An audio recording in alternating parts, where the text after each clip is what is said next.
हाँ तो भाई, जैसा कि आपको पता है लास्ट लेक्चर में हमने दो आनुवांशिक डिजीज के बारे में बात की थी। और वो डिजीज कौन सी थी? एक तो कलर ब्लाइंडनेस और एक सिकल सेल एनीमिया। ठीक है, sorry, colour blindness and haemophilia. ठीक है, आज जो हम एक बात करेंगे, एक इम्पोर्टेंट डिजीज के बारे में और बात करेंगे, और उस डिजीज का नाम है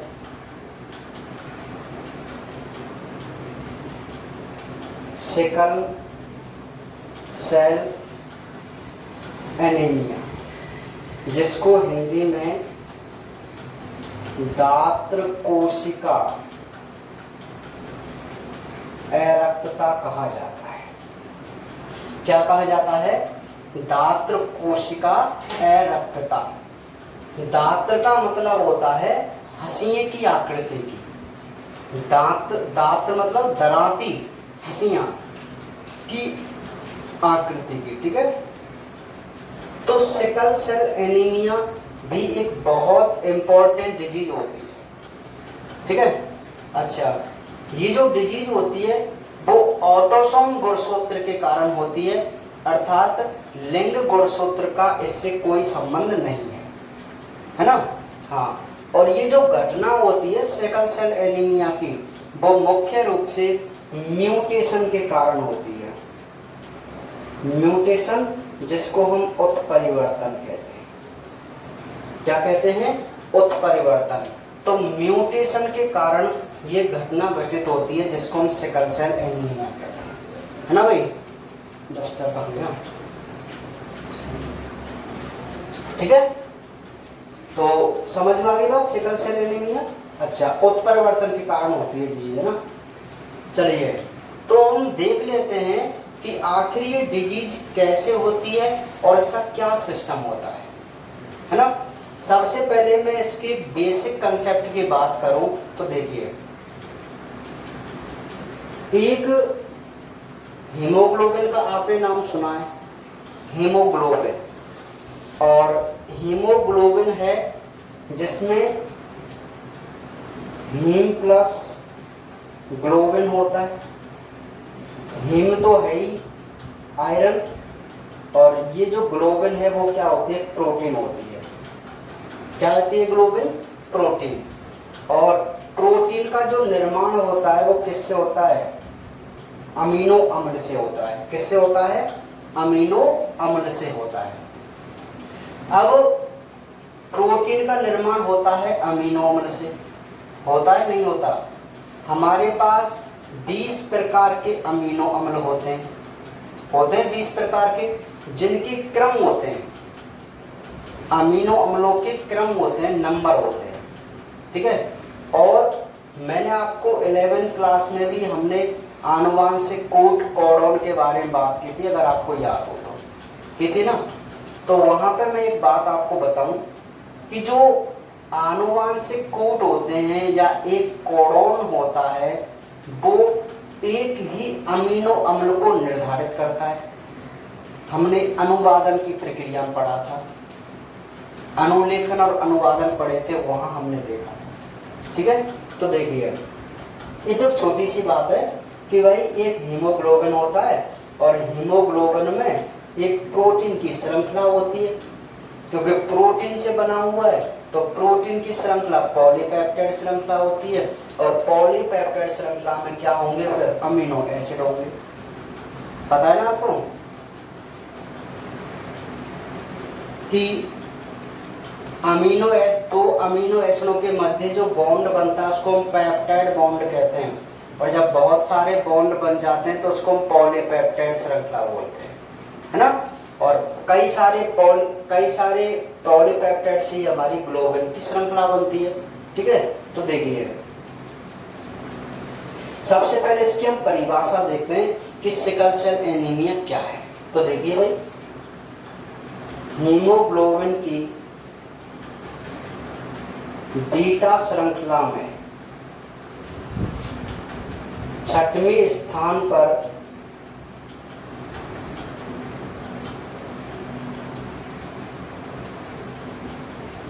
ग्लूटामिक अम्ल का स्थान वैलीन ले लेता है, जिससे आरबीसी अपना आकार बदलकर हंसियां जैसी हो जाती है। इसे सिकल सेल एनीमिया कहते हैं।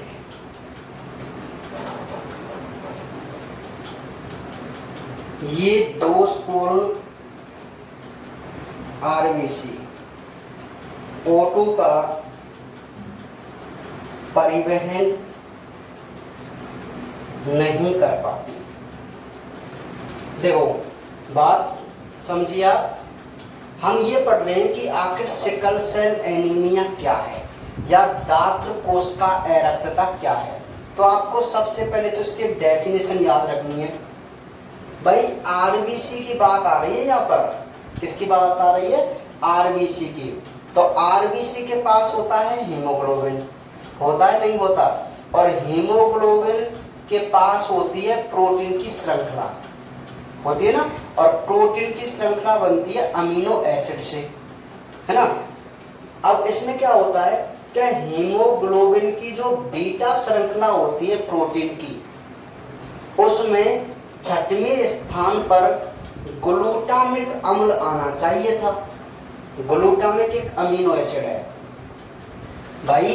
पॉलीपेप्टाइड श्रृंखला में छठवें स्थान पर ग्लूटामिक अम्ल होता है, लेकिन कोई भी कारणवश स्पेशली उत्परिवर्तन, क्योंकि मैं आपको पहले बता चुका हूं सिकल सेल एनीमिया की जो घटना होती है वो उत्परिवर्तन के कारण होती है।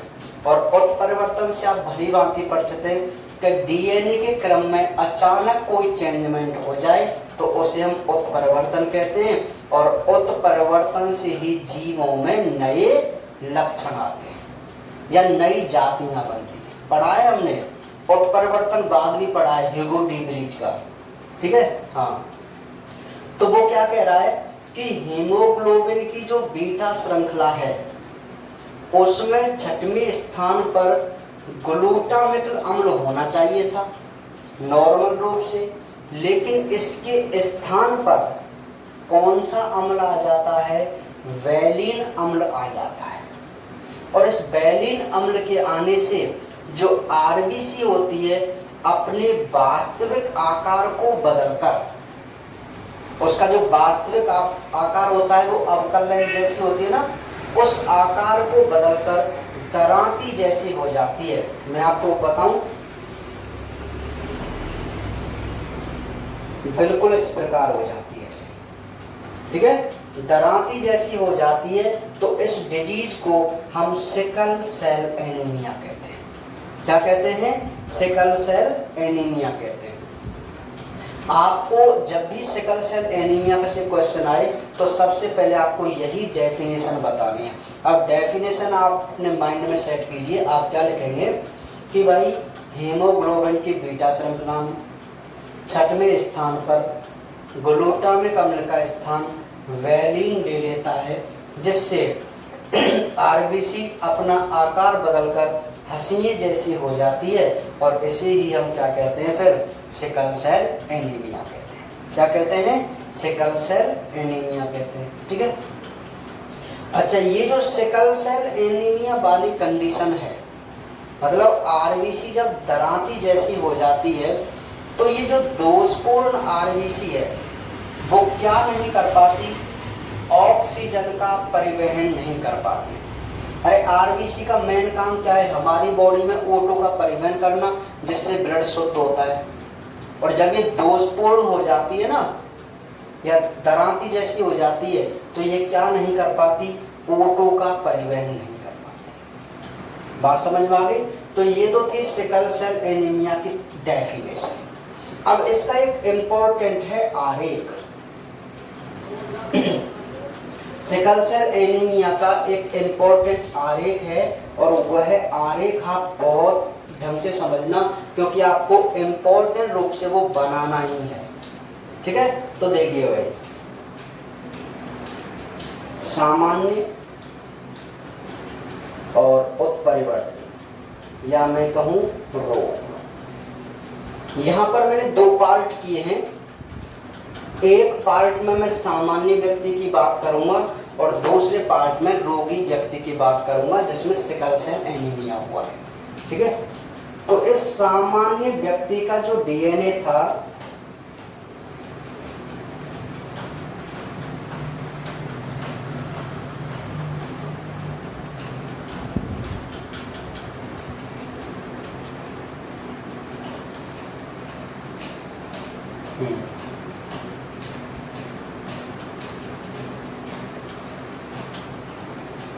ठीक है भाई, ये एक सामान्य व्यक्ति का डीएनए था, और इस डीएनए में जो कोड था वो जीएजी और सीटीसी बिल्कुल इसी प्रकार जुड़ते हैं ना।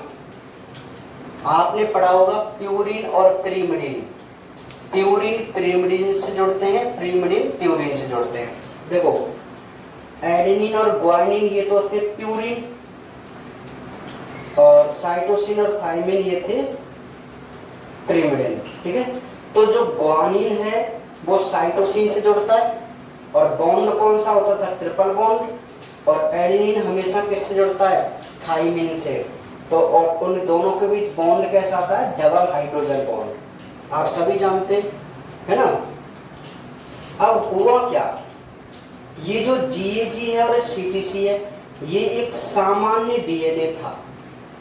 क्या था? सामान्य डीएनए। अब ये आरएनए में क्या करता है, अगर इससे मैं आरएनए बनाऊं तो आरएनए इस प्रकार एक श्रृंखला का बनेगा, जीएजी वाला बनेगा। क्या बनेगा? जीएजी। तो ये एक कोडोन भी हो गया, कोडोन हो गया ना आरएनए का। अरे मैंने आपको नहीं बताया क्या कि अनुलेखन प्रक्रिया द्वारा डीएनए से आरएनए बनता है, और आरएनए अनुवादन के द्वारा प्रोटीन बनाता है। और हम तो यहाँ हीमोग्लोबिन की श्रृंखला बना रहे हैं, तो हमें प्रोटीन बनानी है। तो प्रोटीन बनाने के लिए उस सामान्य व्यक्ति का जो डीएनए था वो ऐसा था, इससे इस प्रकार का एक आरएनए बना, और यह जो आरएनए का कोडोन होता है जीएजी, वो एक अम्ल बनाता है जिसको हम क्या कहते हैं? ग्लूटामिक अम्ल कहते हैं। क्या कहते हैं? ग्लूटामिक अम्ल कहते हैं। बात समझ में आ गई? अब हुआ क्या यहाँ पर, अब हो गया भैया उत्परिवर्तन। ये जो सामान्य व्यक्ति था उसके डीएनए में उत्परिवर्तन हो गया, है ना। अब उत्परिवर्तन वाली जो बातें हैं ना, वो हम अगले 37 चैप्टर में पढ़ेंगे, अभी 37वें पार्ट में। ठीक है, तो देखिए, ये अब उत्परिवर्तन किस में होता है? नाइट्रोजन क्षारों में होता है। क्षारों में कैसे? या तो प्यूरिन के स्थान पर प्रीमिडिन आ जाए, या प्रीमिडिन के स्थान पर प्यूरिन आ जाए। ठीक है, तो देखिए, ये जो डीएनए था उसमें जो ये प्यूरिन था ए, इसके स्थान पर प्रीमिडिन टी आ जाता है। ठीक है, मेरी बात समझ में आ रही नहीं आ रही?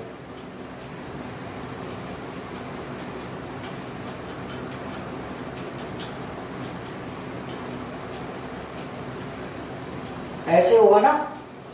मैं आपको बता रहा हूं कि मान लीजिए मैं हूं, ठीक है, तो मेरे अंदर जो नॉर्मल डीएनए था वो पहले इस प्रकार का था, और ये डीएनए कौन सा अम्ल बना रहा है? ग्लूटामिक अम्ल, है ना। अब हुआ क्या कि मेरे डीएनए में अचानक कुछ चेंजमेंट हो गया, यानी कि उत्परिवर्तन हो गया। और उत्परिवर्तन होने से क्या हुआ कि ये जो एडेनिन था जिसको हम प्यूरिन मानते हैं, उस एडेनिन के स्थान पर थाइमिन आ गया, चेंज होकर उत्परिवर्तन हो गया भाई।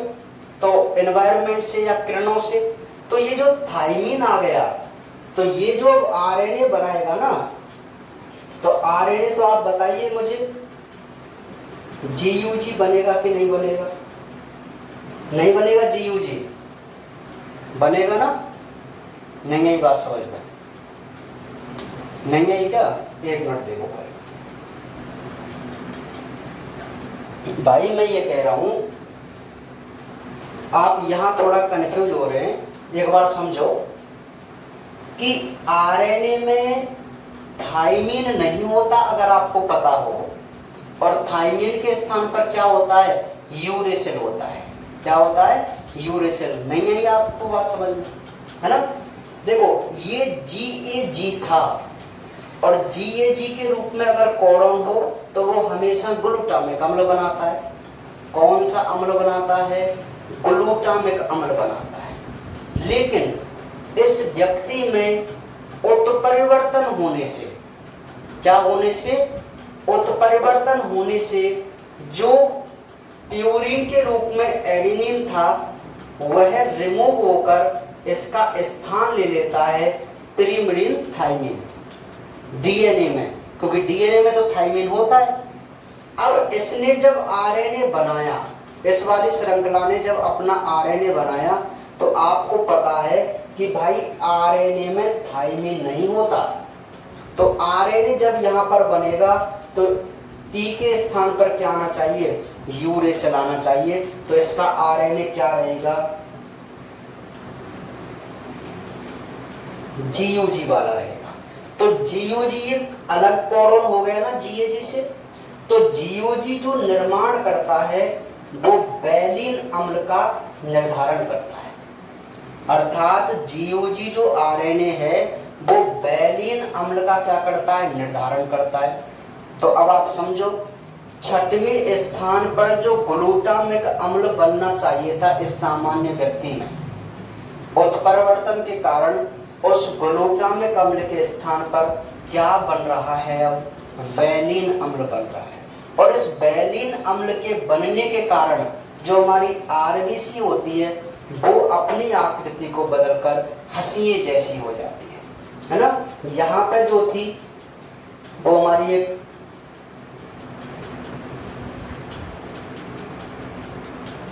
इस प्रकार की आरबीसी थी, अवतल लेंस जैसी। लेकिन यहाँ पे जो ये आरबीसी है वो कैसी हो गई है? एक दराती जैसी हो गई है, हंसिए की आकृति की हो गई है। तो इस डिजीज को हम क्या बोलेंगे?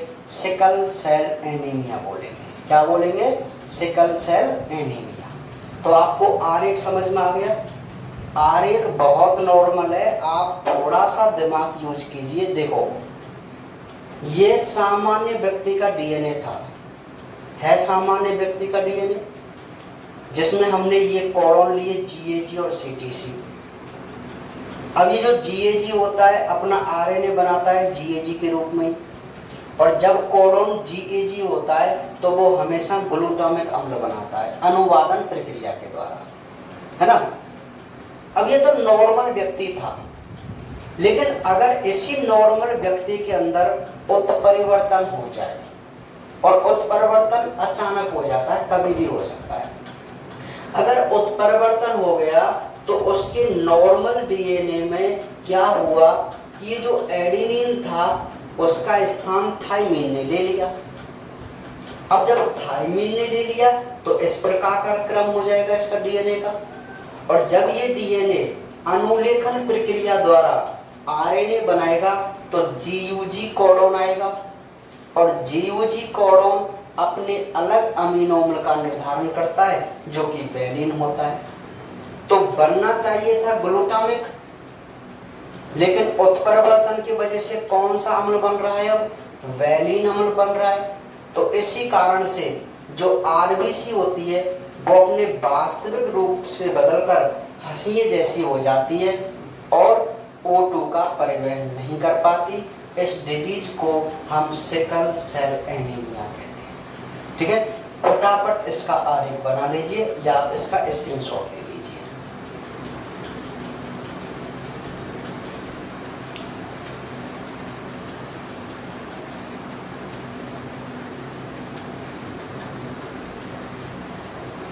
ठीक है, पहले स्क्रीनशॉट ले लिया करो ताकि आप उसको आराम से बना लें पीछे, या उसको देख लिए। ठीक है भाई, तो इसकी आपको परिभाषा समझ में आ गई और इसका क्या समझ में आ गया, आरेख, परिभाषा और आरेख।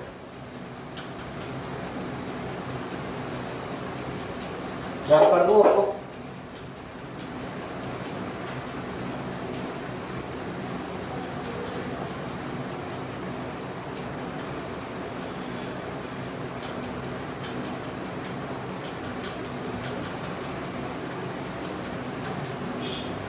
ठीक है, तो अब जो हमने बात की है वो भी सिकल सेल एनीमिया की डेफिनेशन और उसके आरेख के बारे में बात की है।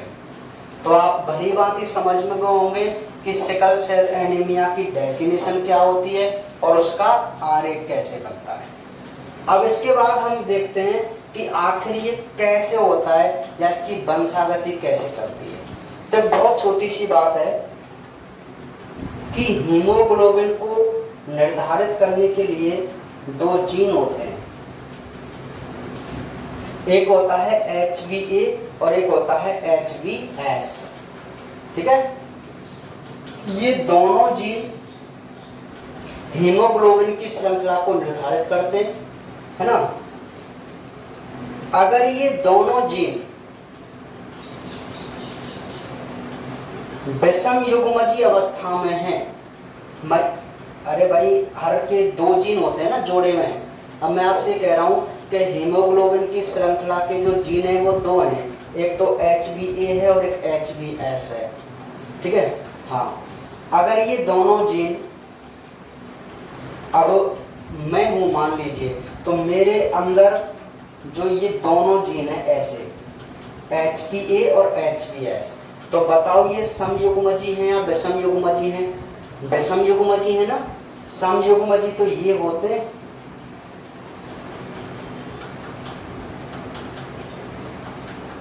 ऐसे तो होते हैं समयुग्मजी। ठीक है, तो ये दोनों क्या हैं, ये विषम युग्मजी जीन है,